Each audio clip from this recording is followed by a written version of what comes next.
নমস্কার বন্ধুরা, ব্লগ ওয়ার্ল্ডসকে আপনাদের স্বাগতম। আশা করি সবাই ভালো আছেন, আমিও খুব ভালো আছি। তো আমরা গত শুক্রবার চলে গেছিলাম দীঘা জগন্নাথ দেবের মন্দিরে।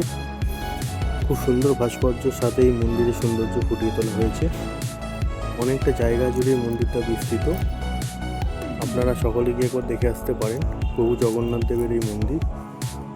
অ্যাকচুয়ালি আমরা যখন গেছিলাম তখনও দর্শনার্থীদের জন্য যে পুজো দেওয়া হবে সেটা তখনও শুরু হয়নি, কিন্তু দর্শনটা শুরু হয়েছে। আর কিছুদিনের মধ্যে আপনারা ওখানে গিয়ে পুজোও দিতে পারবেন।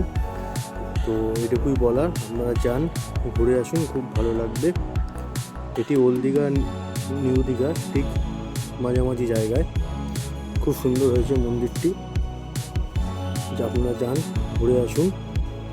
অসাধারণ মন্দিরটি, আর প্রচুর ভিড় হচ্ছে। আর সুন্দর সন্ধ্যাবেলায় আলোকসজ্জা তো খুবই সুন্দর, সবার ভালো লাগবে। আসলে আমরা সন্ধ্যাবেলা ঢুকতে পারিনি, দুপুরে গেছিলাম।